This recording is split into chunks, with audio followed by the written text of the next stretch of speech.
The Cigar Nerds Podcast. And welcome to Cigar Nerds Podcast. I'm your host, Smokin' Joe.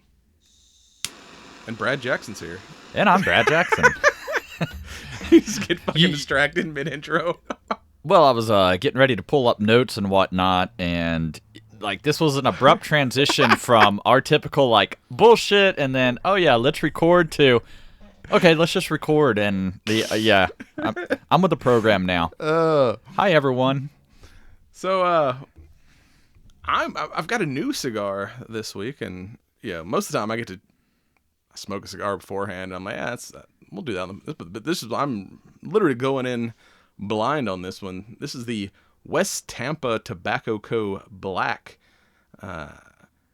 which has got a Habano wrapper over Ometepe Habano binder and Condega Viso and Esteli Lajero fillers.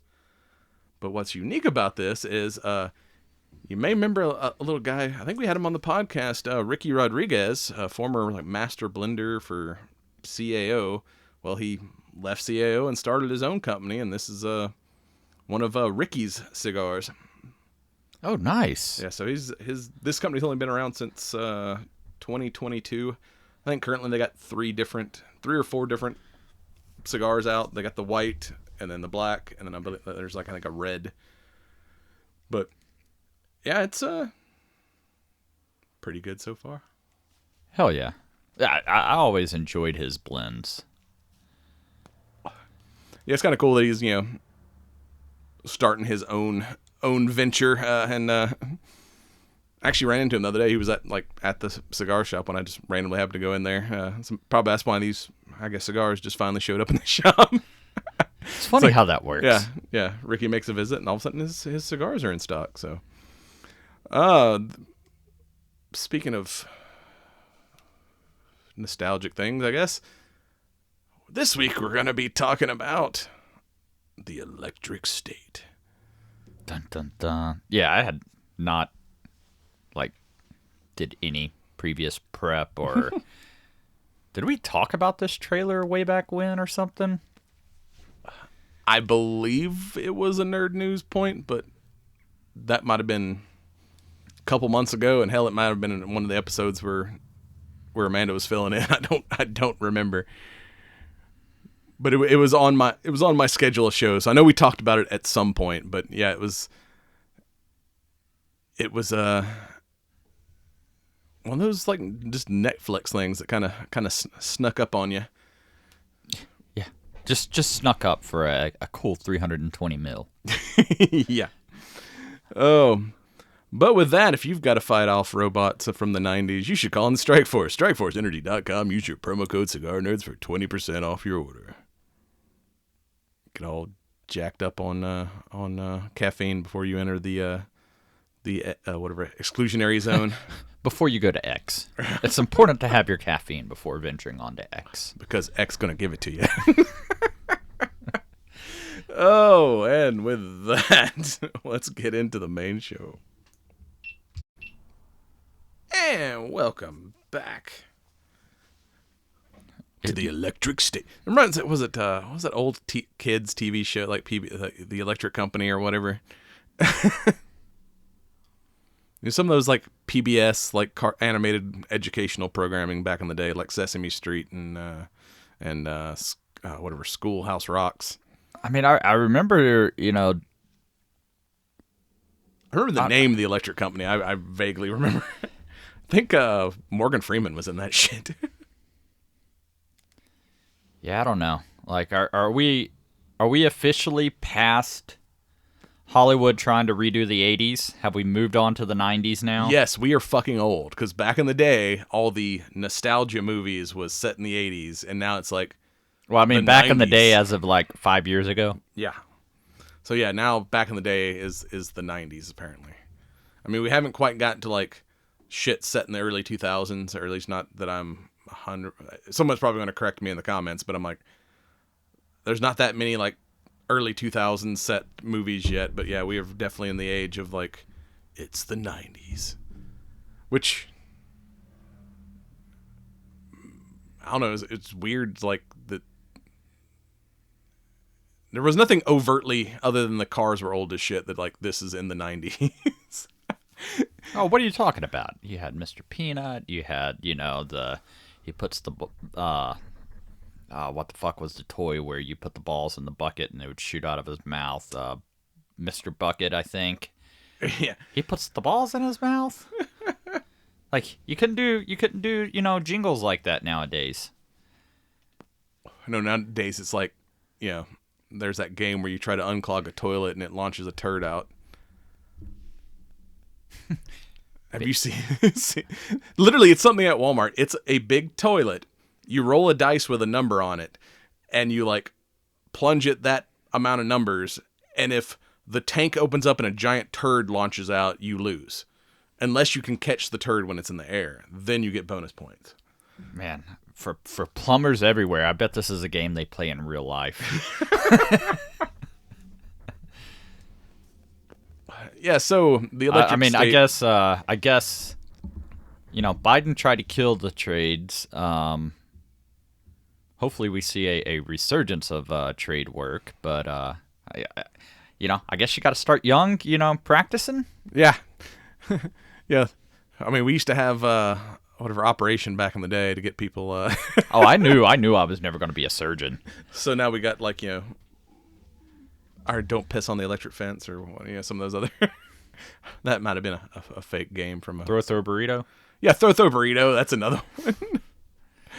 Oh, fucking the flip game with like the hot dog and the chicken. That's basically just suction cup dildos that you're playing flip cup with. Games are weird these days, man. They're only weird because you make them weird. And that says a lot about how we grew up. Yes. In the 90s. I mean, we both kind of grew up in the 80s. I was born in 85, so I got to experience, like, I have some memories, but most of mine are, from the... Yeah, I was, in elementary school through most of the 80s, like, so... The 90s was my teen years, so I definitely have more kind of nostalgic to that era than I do like the 80s movies. That's more my parents like, are like, oh, like I vaguely remember like 80s things when I see them in a movie, but maybe like the later 80s, but not like the late 70s, early 80s shit. But like when you get into the 90s nostalgia, I'm like, oh yeah, I had these things. I remember these things. And we'll get to that scene later on. But yeah, this movie is set in a alternative reality of the 90s where basically Walt Disney invented robots in the 50s. And so robots basically did the things humans didn't want to do. Yeah, it was like, animatronic slavery. And, so 40 years of robot technology, which mainly looked like either servant droids or advertising bots. And that's one thing, like, before I even watched the movie from the trailer, I'm like, this looks like, I mean, it's not the Terminator. The robots look like old Disney animatronics. And then you get into that whole, like, when it, like, kind of like the the intro to the VO intro to the movie where they're setting up the doing the world building. It's like, yes, Disney invented animatronics, and I'm like, oh fuck, I was right. These are all like weird 50s Disney based designs because it looks like kind of like what Disney imagined futuristic. Like if you ever went to that whatever Spaceship Earth ride back in the day at Epcot, is like, yeah, these robots look like what Disney envisioned robots would look like in like the 50s. And I was like, but with modern CGI technology, I'm like, these things look practical. I mean, I doubt most of those robots were actually, I haven't watched any behind the scenes shit, so I don't know how much of that was, practical effects versus CGI, but with a $320 million budget, probably not a lot. Yeah. But they looked good. It wasn't like Pacific Rim 2 where everything looked like it had weight to it. I mean, they at least did a good enough job that it looked like it was something that existed in a real world. Yeah, I mean, I really didn't have any beef with how the film looked per se. You know, mine was. We'll get into that later. We got to talk about this thing for an entire hour, and I feel like in 10 minutes I'm going to be out of stuff to say.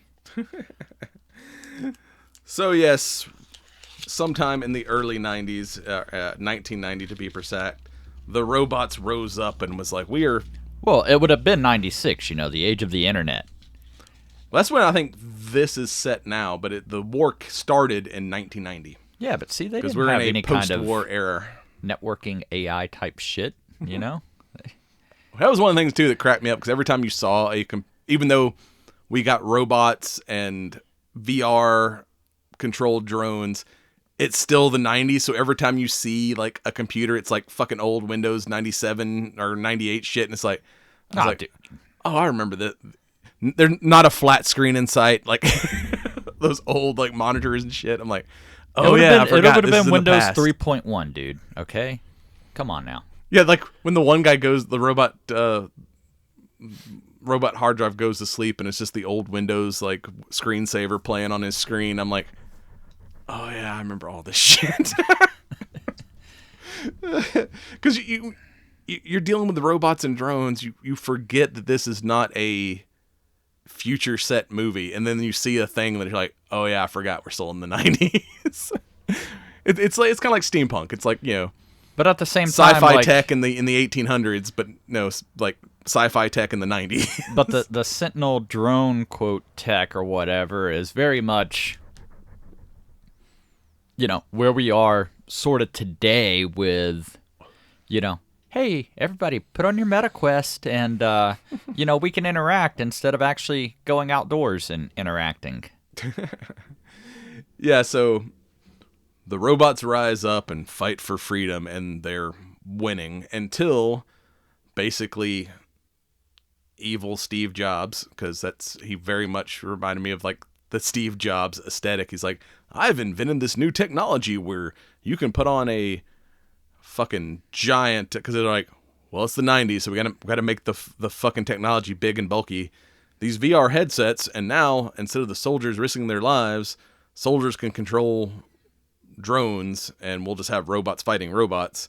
And Rock'em sock'em robots. If you lose the battle, we just upload you another fucking robot, and they're able to win the war. And the robots basically sign a peace treaty where was it New Mexico? They're basically given like a giant, like, 300 square mile prison in the desert where, like, all right, y'all can live, but y'all have to stay in this containment zone, and we won't come in and fuck with you, and you won't come out and fuck with us.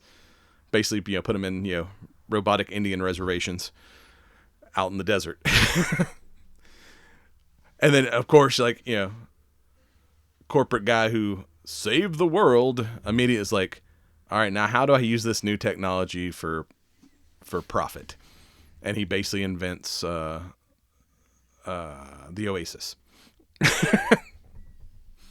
Which I think was one of your, like, this is just 90s Ready Player One. And not near as good. For as much talent as was in this, like, that's the thing that's shocking to me. Like, I feel like the script, like, people needed to be given a bit more free reign. Yeah, I mean, there was a bit of an identity crisis going on in my head as far as, you know, the direction that this wanted to go. And yeah, I'm gonna say, because I mean, we'll definitely get critical here in a minute. Overall, I thought it was a fun movie, but it wasn't a great movie. It was a decent movie. It was fun. You got an hour, 2 hours on a Saturday night. You ain't got shit to do.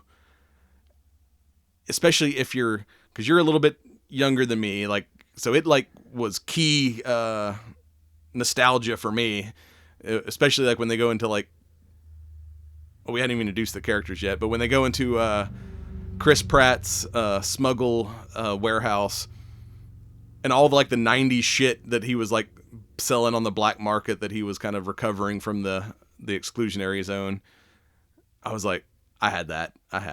ooh, I always wanted that. I never got one of those. Like, But see, and I recognized all the things. I mean, and I did too, but, I'm like,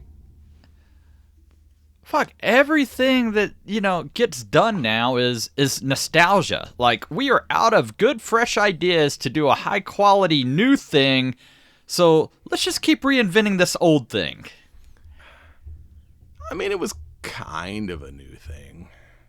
Was it? I don't feel like it was new at all. Like, It's new in the sense that it wasn't a remake of a previous property, but there's definitely elements of Ready Player One, The Terminator, maybe. What's the fucking aliens? Yeah, all they tried to do was No, not aliens, but the movie with the aliens in like the little concentration camp. District 9. The fucking police droids look like the fucking droids from District 9. Like, I don't know. Like, I'm just of the mindset that somebody's got too damn much money that they don't know what to do with, where if you could do a $320 million 2-hour-long thing... Dude, I couldn't... This is why my Netflix charges keep going up. Exactly. And I'm just like...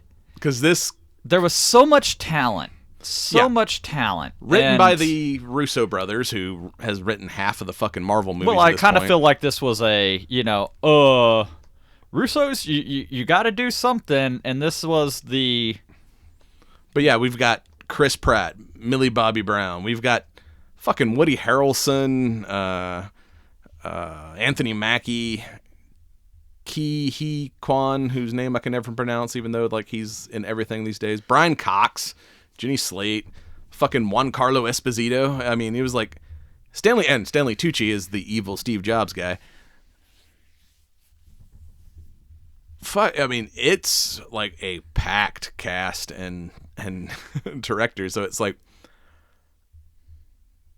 I enjoyed it, but like I said, it was a good movie, but not a great movie. It lacked substance. Yes, this would be a good summer, like, just popcorn flick. One I don't have to think too much about. I'm just gonna this is fun, like a fun ride, but there's not like, huge stakes or whatever. I do say I love, because back it up a little bit, because the story of it, Millie Bobby Brown has a genius brother who her and her parents supposedly die, or well, she doesn't. Her parents and her brother supposedly die in a car accident, and now fast forward to post-robot war, everyone basically is addicted to this holy shit, it's like social media. Was it Sentinel? So basically they figured out, like once the war's over and we have all these robot and drones, we figure out a way to what's that where you split it and bifurcate your brainwaves, so half of your body can basically be in the oasis on a fucking beach while your analytical mind is like controlling a drone to do all like the work shit that you have to do. And basically people are like addicted to it. There's no actual physical social interaction. Even when they go to school, they're like, all right, everybody put on your helmets, we're gonna do the lesson in VR, even though we're all sitting here in a fucking classroom together. I mean, they've even got like when he shows like the one homeless dude about like fucking freeze to death because he's like plugged into like a public terminal while he's like laying on the street. And they gotta like go dumbass like throw a fucking coat over him. So yeah, it's very turned into like, this could be a prequel to Ready Player One. It's like, this is where the stacks started, because like the world has kind of gone to shit because everyone's got addicted to this VR, and the only people that are thriving are all the rich motherfuckers that work for Sentinel, I think it was called. It's gonna be our modern society, but everybody works for NVIDIA. Yeah. So Millie Bobby Brown, aka Michelle, basically lives with like, a fucking dick foster dad, as I feel like most 90s movies had that trope of I just wish they would stop casting her as like somebody in high school. She looks too old to be playing a high schooler now. Yeah, I was like, because her brother was like younger, but he was a genius, so he was in college. So I expected her to be either college level or like just graduated. And it's like, no, she's like supposed to be like 16, 17, something like that. I'm like, bitch, you look damn near 30. I'm like, she's only 21, but still, she's reached that point where, like, you see her in interviews and whatnot, and you're like, you're a grown-ass woman. Like, you need to start playing grown-ass women, because, like, it's kind of hard, it's getting hard to pull off the 16-year-old. You could play 19 maybe at this point, but yeah, it's like, you got to get her out of high school. That's all I got. I'm out. Oh. Yeah, and Chris Pratt is he's a veteran of the robot war, and apparently a bot, fucking Herman, decided not to kill him, and they kind of saved each other and basically became smuggling buddies. Not snuggling buddies, smuggling buddies. So we got Firefly, but this time it's robots. Yeah. So yeah, they basically make a living by sneaking into the exclusionary zone and getting all the old games and toys and shit that's no longer out in the, because what does a fucking robot need a Super Nintendo for, or even there's some OG Nintendo, like NES's in there too.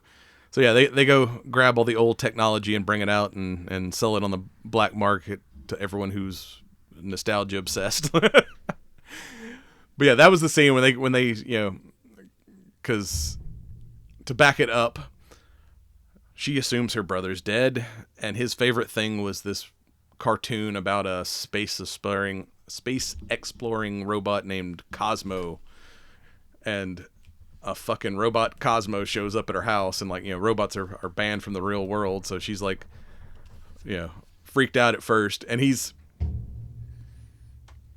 it's like a kind of a low-tech robot where he can't speak. He can only speak in like pre-programmed like TV quotes.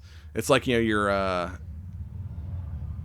like pull string toy that's only got like I feel like Transformers did this already, but it was radios. Yeah, pretty much. I mean, he's basically a bumblebee, but he does like certain like hand communicates with her enough. She's like, to the moon. This is the thing my brother used to do, and she's like, and he's like pointing to the picture, like, yeah, that's me.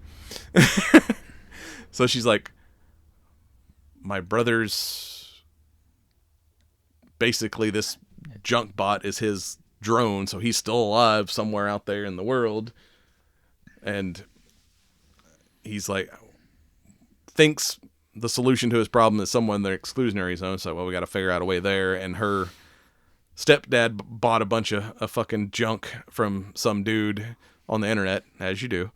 So she's like, I'm gonna go to this PO box and see who shows up. And of course, Chris Pratt shows up to sell some shit, and they sneak back to his lair. And I'm like, that's the way I was like, oh, I want all these things. It's a national treasure. Yeah, and the guy Chris Pratt's meeting to sell stuff to is like a drone on a bike. But it's like, oh, we got fucking biker drones. And he's like, I've got you an original Colt Peacemaker. And the guy's like, is it loaded? Oh, yeah, I even got vintage bullets for you. Cool. Well, I'm going to pay nothing for it. And then you get like his little angry midget bot friend that goes full Pikachu. Yeah. He's like, oh, I am completely shocked, and like leans to the side. He's like, what are you doing? I said I'm completely shocked. Hello? It finally like fucking zaps the bot. And you're like, take this dude's motorcycle. That was a very Terminator moment. I need your clothes, your boots, and your motorcycle. And I'm going to need that gun back. Yeah. Which did piss me off later because, of course, bad guy from Mandalorian and Vought boss Giancarlo Esposito is basically he was like one of like the best robot fighters, I guess, back in the day, and now he kind of exists as like a bounty hunter when it comes to bots, and he's sent after Michelle and Cosmo, not really knowing what the reason for it. Yeah, but when he shows up as like fucking basically like bounty hunter. It's in fact it is like the robotic ATF. It's like the RATF or something like that. I'm like, it's like, oh shit, hide your robot dogs. Fucking ATF's here. Oh. Yeah, when Chris Pratt tries to shoot him with that fucking Colt and he like just bends it, I'm like, oh dude, that was a really expensive gun. How dare you? All we needed was a Colt 45 and 2 zigzags.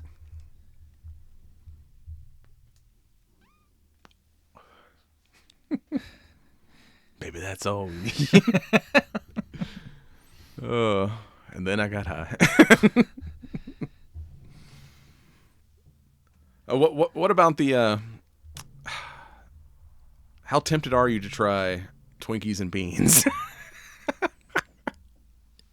I love beans, but, you know, like, I never got the hype on Twinkies. Like, I get it, you know, some people loved them, and I think I'd be perfectly fine if Twinkies didn't exist in my plane of existence, because it was never a thing where it's like, I really need to go out of my way for a Twinkie. And that's, oh shit, like, we just talked about ideas from other movies. The Zombieland. Yeah. I told you, this whole thing's already been done. Like, I kind of felt like somebody twisted the Russo's brothers' arms and was like, you have to do something, and we got a half-assed script with a whole lot of fucking talent and a big-ass budget and not anything groundbreaking to show for it or be like, man, this just propelled, you know, the next Netflix series like 100 times. How are they going to compete with that? It's just like, it just left me kind of feeling meh. Like you said, you know, if I didn't have anything going on, I would have found something different to watch. Like, I'm not saying it's necessarily a terrible movie, but it's absolutely got a fucking identity crisis. Like, the fuck are we doing besides a whole lot of shit that's already been done time and time again? Like, at what point does the nostalgia factor run out? Like, when, you know, you got the 80s, the 90s, like, what, you know, those are the two, you know, quote, nostalgic eras. Like, 'cause it kind of reminded me of, what was the other Netflix movie with Ryan Reynolds where he is from the future and goes back to his like past self? Oh fuck, what was that? But that was a better written movie than this. I mean, you know, and that's my issue with it. Like, you know, Chris Pratt, I get it. You know, he's, you know, I've seen him do some really good roles, but I kind of feel like a lot of times he's like The Rock or a Vin Diesel or something. It's just, that's the role. And until he gets typecast into something more serious, and then you're like, holy fuck, this is different than it's like Chris Pratt, you're playing Star-Lord in something else. It's like, and then he does something like The Terminal List or exactly, or you know, and I'm what like, was the cowboy movie, the Magnificent Seven, where it's like, oh yeah, dude's like, you know, this is something different.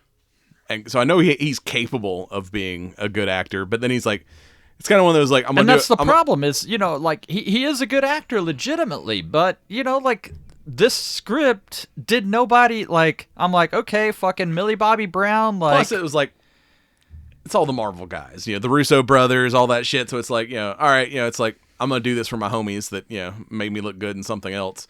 It's kind of like, you know, whatever the guy who did Guardians. He kind of has a group of dudes that he like pulls into like every fucking movie, nearly, whether they're a leading person or not. They're just like, all right, I'm gonna do this for the homies. I think Chris Pratt too is like a guy that's like, all right, I'm gonna do the thing I like, and then I'm gonna take the payday. This might have been the payday. And I'm sure it was, and I'm sure, you know, for Millie Bobby Brown, it's like, you know, she's all right, still this looks trying fun. to. This may not be a great movie, but I think I'm gonna have fun making it because it's like, you know, I get to like argue with a robot and play around with 90s toys. You know, I mean, it's quirky. It is what it is, but you know, like, I don't know. You know, it just, for me, I kind of felt like Millie Bobby Brown is trying to break and the away called from Sentry, not Sentinel. I got that wrong earlier. From just being Stranger Things, but it's like you keep getting tossed into Stranger Thing type roles, of being a high schooler, like. Or was it the Enola Holmes series, or dropping her in like the fucking Godzilla series? She keeps playing the I'm a teenager who's gonna run off and have an adventure. I'm like, yeah, that started your career, but yeah, it's time to move on to like bigger roles. I heard a thing, and like after I'm hearing just now this, realizing how many times she's played a teenager that has run away and had an adventure. It's like every fucking film. Hell, even that the medieval one where she fights a dragon. Like fucking, I was like, medieval teenager who runs away and has an adventure. Fuck, it's all the same movie.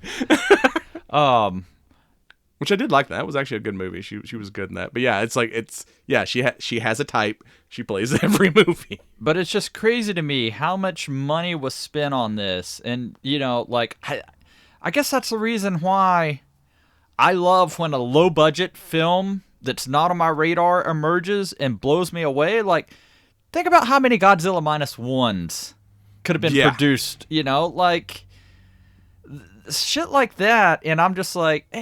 Like, the nostalgia wagon for me, like, I'm kind of over it. Like, if I want to experience nostalgia, you know what I do? I go to my storage shed, and I'm like, fuck, I still got my Super Nintendo. I got all this shit in here. Like, let's figure out how to make it work on modern TVs. Oh, fuck me. None of these systems were designed for widescreens. Oh yeah, it's like the fucking graphics. And the refresh rates, like, everything is just so fucking sped up that it's like, okay. Oh, that's like we tried to play, broke out the old 64 and tried to play Rogue Squadron, and it's like, I can't see anything. This looks like shit on a high-def TV. So when you go to the fucking Goodwill and find us an old enough TV to play this shit so I can actually see the I used to have one. The problem is, like, we couldn't move it. Yeah. It's like, fuck, this thing's only 32 inches? It weighs 237 pounds. But once they get into... the exclusionary zone, and it's like they went to a mall.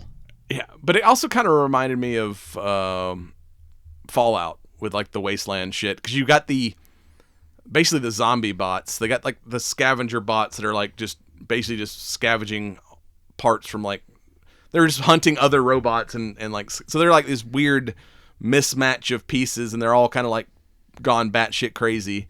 And then you have basically the Vault Dweller bots that are living in the mall with the leader of the robot uprising resistance was fucking General Mr. Peanut, who lives in a peanut RV, voiced by Woody Harrelson, which I didn't even realize that was Woody until I started looking at the cast list. I was like, oh shit. And I like fucking Mr. Peanut was kind of gangster. I was like, I don't remember him having the sword though. He's got it's in his cane. He finally pulls it out like in the first time he's fighting. I guess now I think back to the thing. You could always see him propped up on the little. Yeah, he had the little cane, and then he like it, because he always had that Mr. Peanut cane. But then when he has to fight the butcher the first time, he's like got the actual like sword cane. What the fuck is with all of like these mini bosses being called the Butcher now? It's like Path of Exile, Diablo, like the Butcher of Sacramento, I think was or Schenectady. I forgot what fucking city it was, but yeah, it was like it was something stupid like that.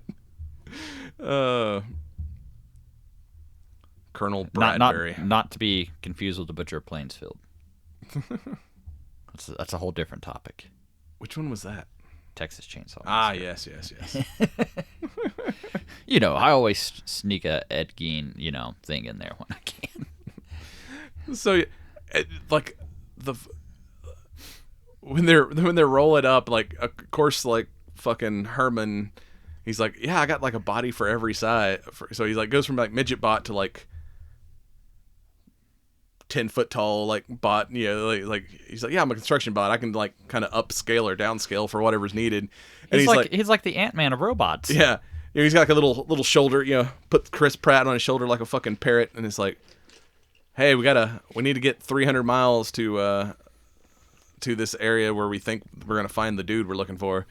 Let's all just get in a fucking VW bus and I'll carry you on my shoulder until they get. It's like motherfuckers throwing refrigerators at us. What the fuck? Who throws a refrigerator?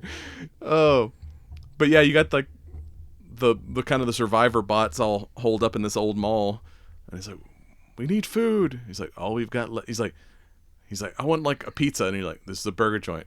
All right, I'll take a burger. We're out of that too. What do you have? Well, we got Twinkies and we got beans.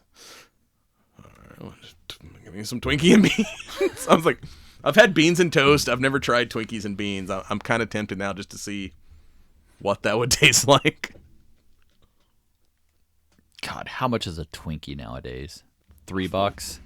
Fuck, I don't know. I've not, other than ashing on myself, I've not bought a Twinkie in fucking a long time. I'm trying to stay away from the sweets. And even if I have a sweet, I'm like, that shit is so over processed. And then I'm like, no. I mean, I'll get some gummy bears. That shit's over processed too. But yeah, that's that. I'd rather have a legit donut, like a fucking Krispy Kreme or a Dunkin' than a fucking Twinkie. I'm with you. I was never on the Twinkie train. I'm like, if I'm given one, I'm like, all right, yeah, it's all right. But it's not something I'm like, oh fuck, I need a fucking Twinkie today. I'd much rather have a Swiss roll. I'm just weird when it comes to like Little Debbie shit. Certain artificial flavors. Like I pretty much anything artificial banana I don't like. I like actual bananas. Yeah. But the artificial shit, I'm like, this tastes nothing. It's kind of like I can't stand fake cheese. So I hate like nacho Doritos or anything that has that powdered cheese flavor to it. Which is pretty much, it's basically the mac and cheese seasoning, but without like water. It's just the dry ass fake cheese. It's like, I got a nice cakey powder in my mouth. Yeah, I'm like, yeah, I don't do anything fake cheese, or at least that powdered cheese seasoning that is on like fucking Doritos and Cheetos and shit like that. I'm like, no, give me a Cool Ranch or a fucking Thai chili any day. Yeah, I've been digging the Thai chili. Funyuns. That's where it's at. Ah, as somebody that hated onions growing up, but man, I would destroy the fuck out of some Funyuns. The thing I found recently, I mean, we've digressed to snack talk, is the Zapp's hotter than jalapeno. I usually have it at the sandwich shop down the road, and I'm like, that's pretty. It's like a kettle cooked, like a little bit hotter than like your kettle cooked jalapeno chips. Pretty fucking good. I actually had some kind of Reaper chip. I don't know, like, don't get me wrong, it was hot, but it wasn't like some of the shit where it's just so uber hot you can't enjoy it. But I was like, that's probably the first time I'm like, this had Reaper, and I actually, like, there was another flavor there, and there was some Reaper, like, sauce and Reaper jerky at Buc-ee's. Of course, I go out of town, I gotta stop at the Buc-ee's. I meant to bought some garlic jerky. I'm like, oh, this is gross. I like garlic, but not like. Yeah, that's just too much. I did have a Korean barbecue jerky though. That was actually pretty good. It tasted a little bit like spicy bulgogi.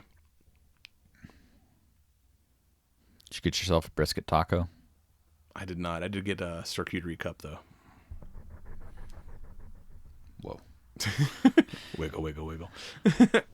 But I loved like the person. It wasn't the best written movie, but I liked the character development on the robots. The robots to me all seem to have their own personality. To me, the robots were much more memorable than, unfortunately, like, I don't know. It was just such a weird dynamic between Chris Pratt and Millie Bobby Brown's role, because it's like, it can't be a love interest. It can't be, it's just like, oh, some random girl washed up. Let me take her on this grand adventure. Like, yeah, it's like, because at first it's like, all right, it was like some kind my house got blown up. I'm stuck in this zone. I guess I have to follow her because like, so whoever the guy they're looking for, if he found his way in, he should be able to find his way out. It's like the worst escort missions ever in a video game. Yeah. And you're just like, I hate this shit. But them and his, because he's kind of him and his bot boy both are like, kind of out for profit, and then they're like, all right, I guess we should be like, go back to being respectable dudes and help the uprising again. But Yeah, I mean the fucking magician bot who's like the doorman to the and then you got the I like the barber bot, dude. yeah, just kept like hair, and he's like no, because he's got fucking shit hair. And then like later on, like when they go to find the doctor, the base gets ambushed while they're gone, and she's like all like beat up and shit, and you see him like he's like got a fucking haircut, and she's like, you got a job interview or something? She's like, no, but she was so depressed. I was like, I finally let her do it to make her cheer her up, because the whole time she's like, no, fuck off. It's like. Yeah, it's like all the robots rose up because they didn't want to like have to serve humanity anymore. But like, there's a couple bots that are like, I kind of like the thing I used to do. Like this fucking uprising kind of screwed me. Like I was enjoying cutting hair. Well, I mean, it's like, hey, I got scissors for hands. Like, we're not doing a whole lot of arts and crafts here. With I guess you could replace the scissors with like metal shears or something. And then fucking Popfly, the like baseball batting cage bot, who was like, he's our greatest warrior. He's just fucking crazy as shit, like spitting baseballs. He's like, I've fought off the scavengers. I've beat up humans. He's like, solution to any problem's a fucking baseball bat. I was like, and it's Brian Cox's like voice. You're like, fuck yeah, dude. And then you got Taco Bot, which was my favorite thing. He's like just they basically walk into the Mos Eisley's cantina of robots, and he's like the fucking piano player guy. And I'm like, I want a fucking Taco Bot. Yeah. All right. Spoiler alert for like the end of the movie. We find out that her brother didn't die, and basically they used his brain to create the Matrix. And so he's like basically on life support in their headquarters, and he was able to, the doctor kind of felt sorry for him because he realized like, you know, they were abusing this kid. So he like left a back door open where he could basically sneak his consciousness out of his body, and ended up in this Cosmo bot. So they're trying to get back to him and rescue him, but eventually you find out he's like too far gone. Like the only way to shut down the Matrix and stop the bad guys is to just unplug him and let him die, because then the internet will crash and everybody have to go back to the real world. I was sadder about Taco Bot dying than I was this fucking kid dying. Yeah, I mean, yeah, I don't know. Like there just definitely wasn't like, I don't know if it was the acting or the writing, but there was definitely not an attachment to that character. And that's kind of what I was saying, like, with the direction. Like, it just, things that should have been impactful just weren't, you know? And I'm just like, you know, we like, spent way more time with his sister, and his like animatronic, his robot form, and like, than you did like him. So when they have to like unplug and let him die to like save everyone else, it's like, yeah, that's what needed to happen. Yeah, like I said, I was more depressed by Taco Bot dying in the final battle than I was the kid dying. So it's like a bot that has like, he does nothing but play the piano, doesn't have like a epic speech or anything. He's like just a fucking taco that plays the piano and like plays their battle music and shit. Or even like when Chris Pratt's like, when they're getting ready to go for the final battle, he's like, hit it, Taco Bot. And he's like, starts playing like fucking Journey and shit. And so it's like, I bet it was just a small town girl. Every white girl's anthem song. Yeah, like, yeah. And when they blew up the mall, I'm like, man, I hope Taco Bot survived. I'm like, fuck yeah, Taco Bot survived. Like I said, I was like way more upset about Taco Bot. Sadly, the one that hit me the most was the fucking depressed like hairstylist bot. You know, because like she went from this high of like hair, I'm so excited, to hair. You know, yeah. like just like very Groot. Like she has like the one the one word. But yeah, you find out. But yeah, even Peanut losing his hat like was more than, you know, all right, we got to unplug the kid and shut down the Neuralink. Yeah, when you thought Peanut died and you're like, oh no, he just got his hat cut off.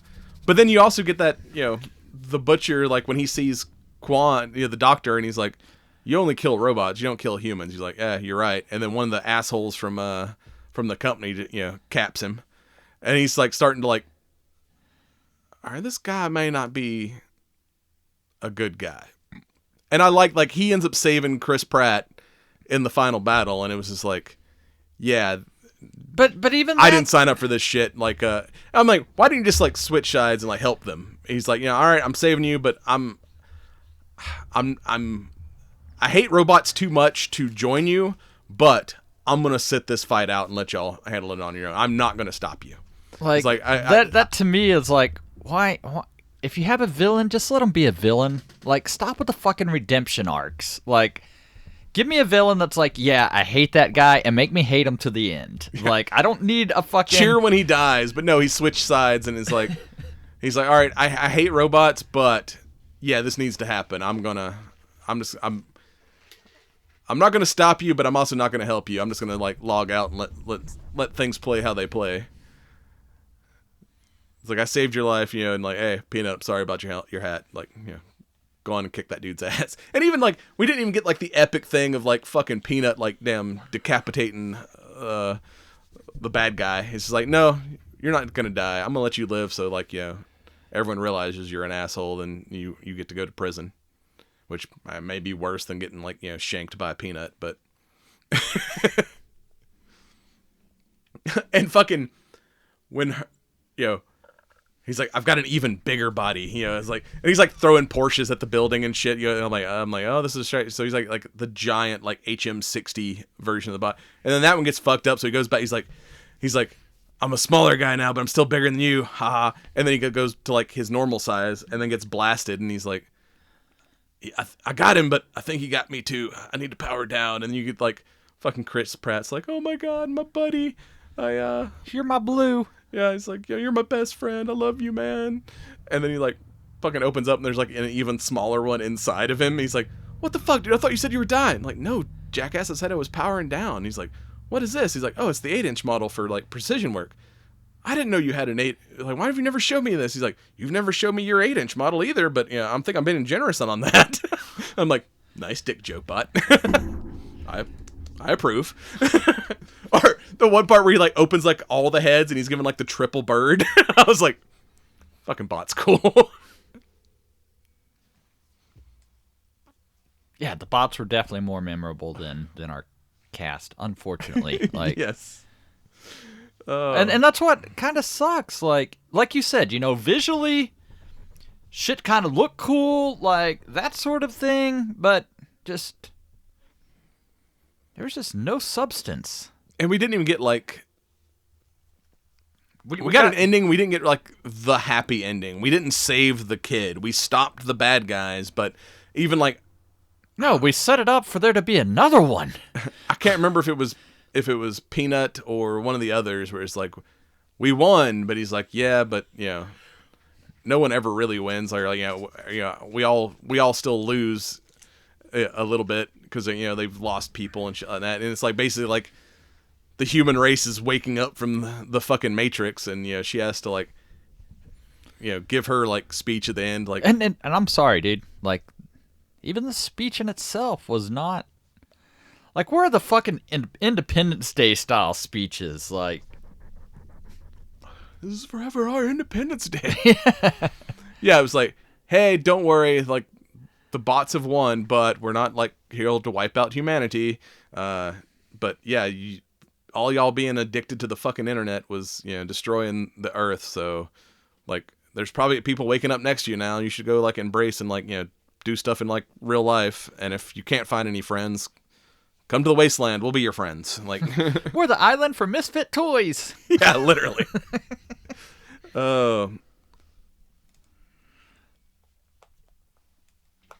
With his 8-inch model. Well, all I can say is I'm envious. Wait, you guys got inches?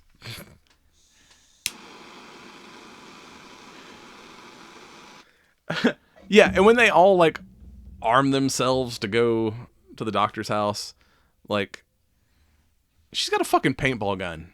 I was like, all right, is this gonna be, they're trying to fight off the scavengers and then fight off the fucking sentry drones.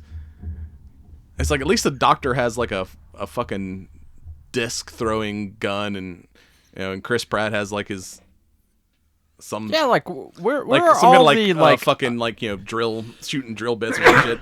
Like she's got a fucking paintball. I'm like, all right, is that thing going to be like modified to like shoot lasers? No. It's literally shooting paintballs and like covering up their optics. I'm like, can you get this girl a real gun?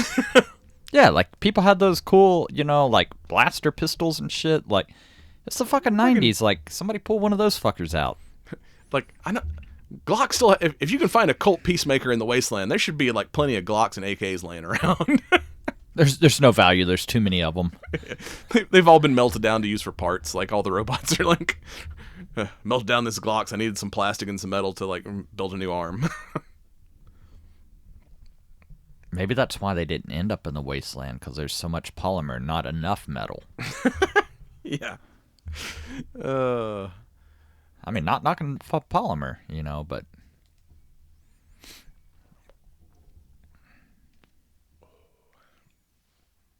Oh, and they got the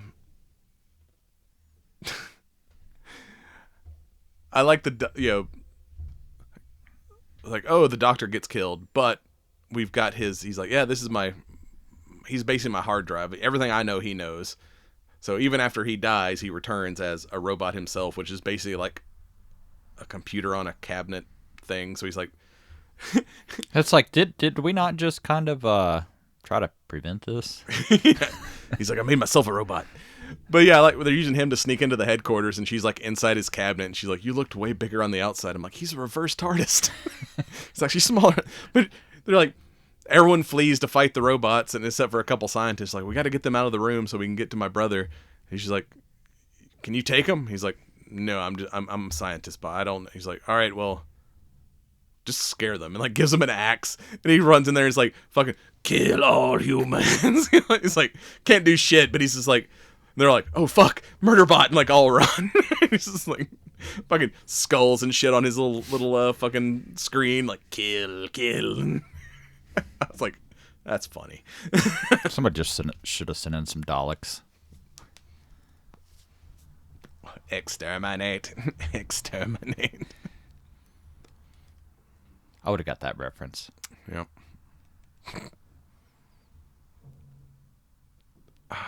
So out of the bots. Oh yeah, and then the postal bot.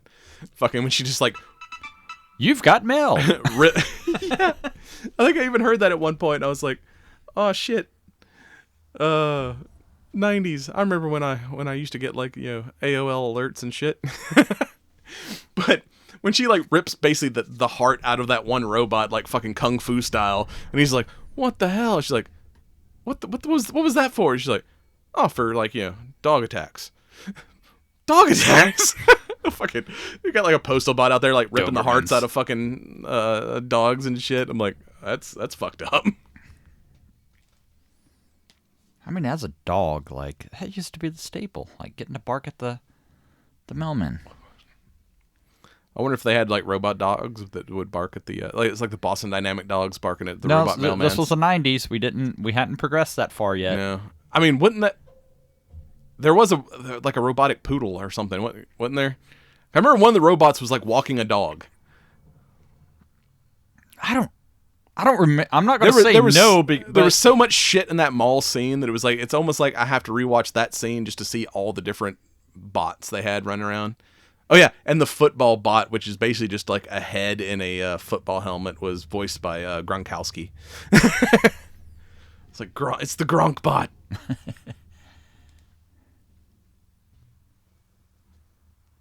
Yeah, bots were definitely cooler than the humans in this. So do you have a favorite bot in the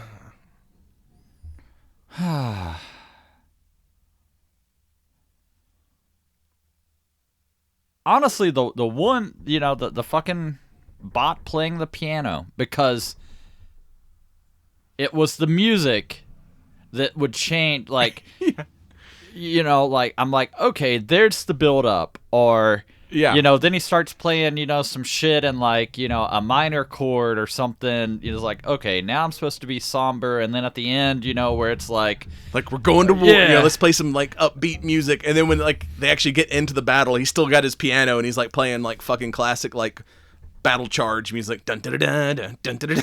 Like, honestly, like, those were the times that I actually felt some shit. Like, Yeah. and that's what I hated was, it's like,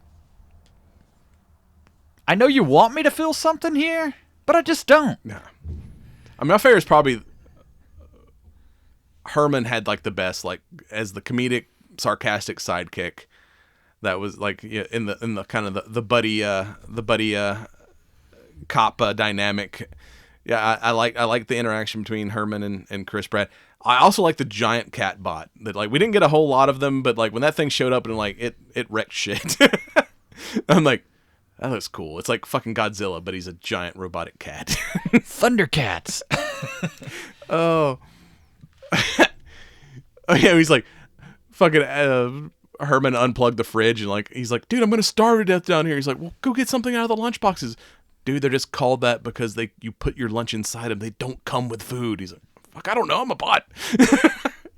I'm not using the vintage He-Man lunch boxes or whatever. Those are for sale, not for practical. The limited edition He-Man like fucking Tostinos or whatever the hell that food things were that it was like, I'm not eating all my profits, bro. And we pulled up with that old semi. I had like Smokey and the Bandit. I'm like, is that the snowman rolling up? Breaker, Big Ben. Bandit, is that you out here? Oh, fucking Chris Pratt's hair too. I was like, no wonder Barber Bot was like, I was like, bro, you look like shit. I look like shit and I have no hair. Yet here I am. Oh, speaking of which, or at least made me feel old. I saw probably some kind of press junket shit, but it was Millie Bobby Brown and Chris Pratt, and like he was showing her like actual things from the 90s to see, and she's like, I don't know what any of these things are. He's like, this is a Walkman. He's like, you just like, played music and you just walked around with it. He goes, yes, that's because it was called a Walkman, because we would put these on and we would go for walks. Just him having to explain 90s technology to her was just like, oh, I'm so old. God, the anti-skip on portable CD players was the best thing ever invented. Yep. Especially when you had that 45-second anti-skip. You might be able to dance with your Discman. But this is like pre-Discman. This was like fucking cassette Walkman. He was like showing. No, I remember those. He was like, another movie where I get to play with a Walkman. Like I can remember I'd keep a Walkman in my pocket and I would fucking have some external speakers fucking duct taped to the handlebars of my bikes and shit. And then I'd wipe out. My setup would wipe out. The Walkman would still be playing even though my cassette was, fucking elsewhere. And oh yeah, and I remember that transitional time between we got CDs, but cars mostly still had cassette players, so we had that thing that was like the cassette adapter. A fake cassette with a earphone adapter where you just pop your cassette in your stereo and then plug in your Discman. Still bringing better audio quality than Bluetooth. Yeah. Oh man, I remember like the first CD player I had was like the size of a VCR. If you kids even know what that is, like the fucking giant ass CD players. Yeah, I went to my parents' house. I don't know, a while back. This wasn't even the multi-disc. It was a single disc, and it was still the size of a fucking VCR. And my dad's like, "Hey, do you have a use for this?" And it was one of the fucking VCR, DVD combos, and I'm like, no. This thing was like, fucking 3 feet long. It's like, I don't have either of those. I think I still have a couple. It's been so long since I've physically bought a movie. And that sucks, because all the shit that we bought, like, you bought it, it was yours. Yeah. Now it's... Unless you buy it and download it, then you gotta hope your hard drive never goes bad. That's the issue with the streaming. Like, nobody owns anything anymore. Periodically, they take it off of there. I mean, you can buy digital copies but if your hard drive crashes at some point, it's like, well, if I lost that those movies I had. You know, that, and with streaming or even digital downloads of stuff, I used to be a special features nerd. Like, I loved the Blu-rays or the DVDs because it had, like, you got All the the audio behind the commentary, you got scenes the and- deleted scenes, you got the kind of like the making of documentary. You know, if I really liked something, I liked digging into all those like extra. I mean, Kevin Smith used to be huge about that. Like, pretty much all his releases were like a double disc. It'd be like one disc for the movie and one disc for all the fucking special features, behind the scenes shit that he put in there. I mean, occasionally you can find that stuff like getting released on like YouTube or whatnot. But yeah, now it's like, fuck, I'm giving away trade secrets. Mm-hmm.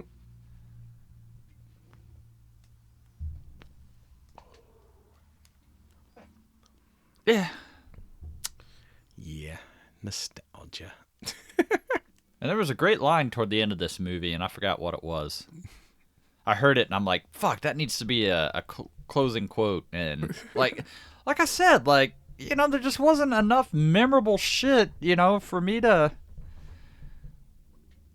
get behind, to be like, yeah, epic movie. Like, and I guess too, like, most of the time I don't look at the budgetary numbers, but that was the thing that was touted was, you know, one of Netflix's most, you know, expensive projects. This is going to be... Yeah, it's not coincidence that the price went up $2 the same month this came out.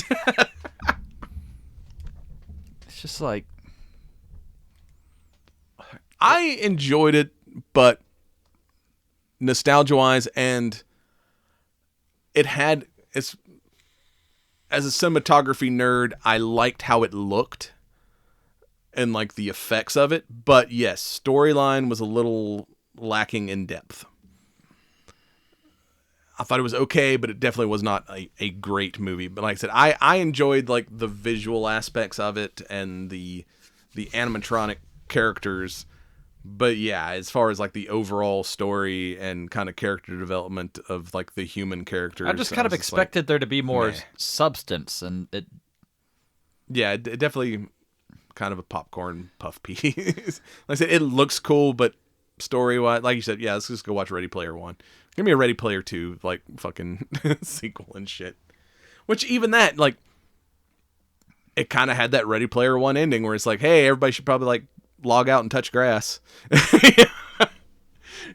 like, I think it was the same message that we had Wait for a Ready minute, Player One. this movie that came out on the internet is telling me to get off the internet? The fuck? Yeah. Mind blown. Corporations are evil. Like, y'all should, you know, interact with people and touch grass. I'm like, I think I already had that same message. Yeah, they did nostalgia better in that movie than they did in this one. So as we kind of wrap this up, West Tampa Tobacco Co. Pretty damn good. I mean, it's not like mind-blowing, like, oh my god, this is the greatest cigar I ever had. But it's medium plus, good strength.